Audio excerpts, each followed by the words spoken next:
Sri Lanka Crisis and Recovery. How did systemic corruption contribute to the crisis?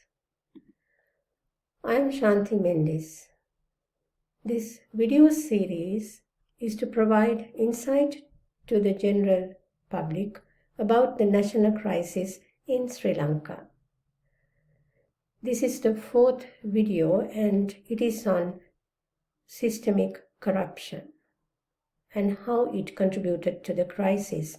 The information for the videos have been taken from Sri Lanka, Tears and Dreams of a Fragile Democracy, a book that I published in 2022. Why is it important to understand corruption and the phases of corruption? Corruption can happen anywhere and can involve anyone.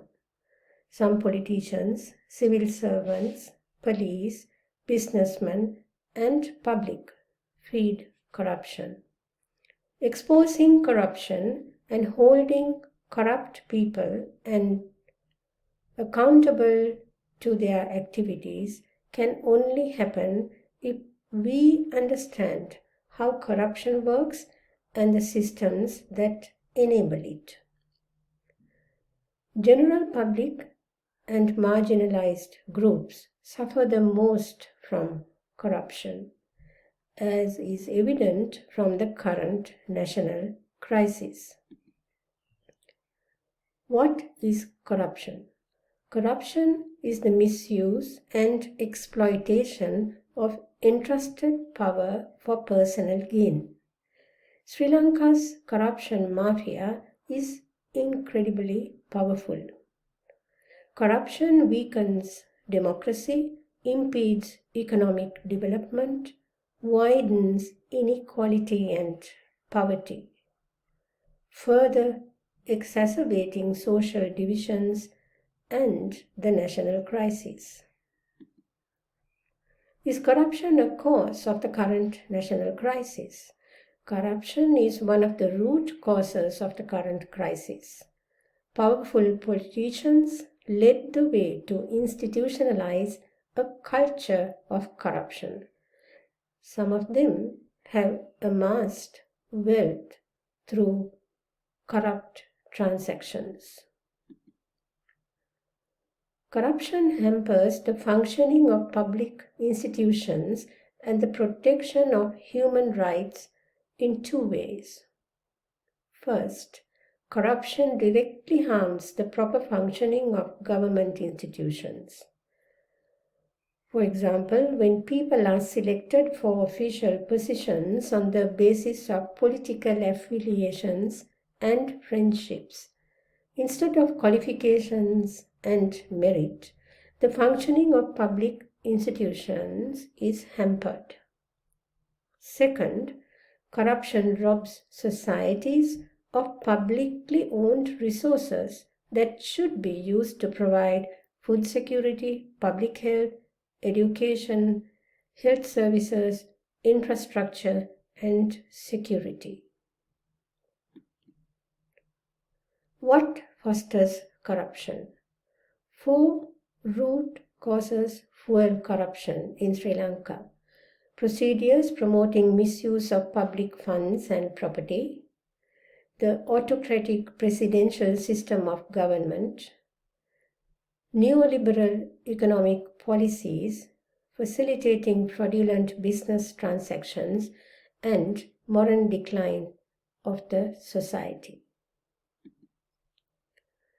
Does corruption affect the economy? Corruption has economic, political, and social effects. It is an obstacle to sustainable development. It promotes despotism and conflict, and it can lead to organized crime such as drug trafficking. All these are seen in the national crisis in Sri Lanka.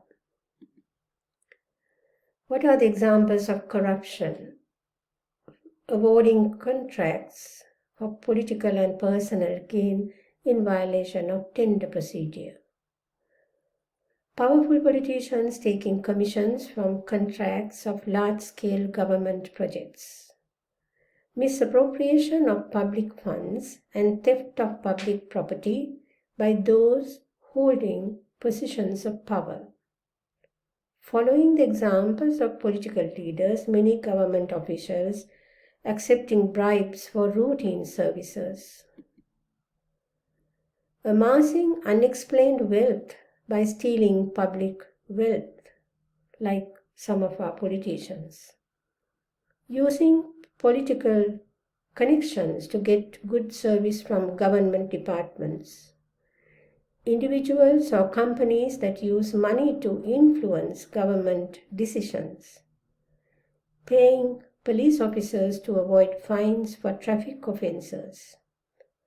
Destruction of public property and environment for personal gain. Misuse of official vehicles and privileges for personal gain. All these can be seen in Sri Lanka, as we all know.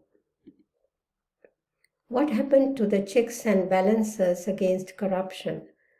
The Rajapaksa regime used constitutional amendments to remove or weaken anti-corruption laws and regulations. It weakened the National Audit Office and the independence of the judiciary. It also weakened parliamentary committees which provide safeguards against corruption, such as Commission to investigate allegations of bribery and corruption, Committee on Public Enterprises, and Committee on Public Accounts. The primary function of the Committee on Public Enterprises and the Committee on Public Accounts is to monitor the use of funds by government ministries and state-owned enterprises. Until 2008, opposition members of parliament chaired these committees to protect financial accountability. In 2008, the Rajapaksa administration gave the chairmanship of these committees to ministers in the government, ignoring the conflict of interest.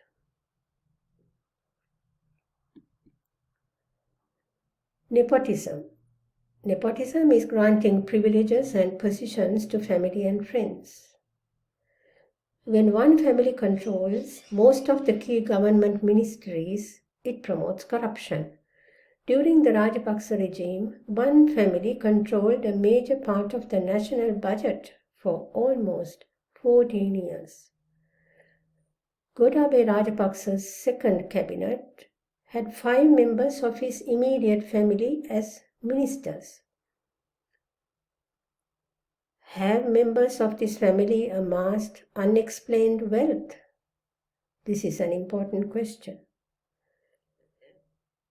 We need legislation in Sri Lanka to limit the number of members of the same family in the cabinet. Is freedom of the press important to prevent corruption? A free press plays a fundamental role in controlling corruption. Corruption cannot be controlled unless the media exposes corrupt activities and citizens stand up against it. Corrupt leaders suppress the media and harass whistleblowers for their own self-interest. Sometimes they even kill. One example is the murder of Lasantha Wickramatunge. What are some examples of anti-corruption strategies? Encouraging the public to vote for politicians with no record of corruption. This is extremely important. Constitutional amendments to ensure media freedom and the independence of the judiciary. Strengthening the Bribery and Corruption Investigation Commission, the Criminal Investigation Department, the police, and the Attorney General's Department, strengthening the Parliamentary Public Accounts Committee and the Committee on Public Enterprises, and giving their chairmanship to the opposition. What can citizens do about corruption? Voting for politicians with no record of corruption, reporting cases of corruption, and standing up against corruption. Thank you.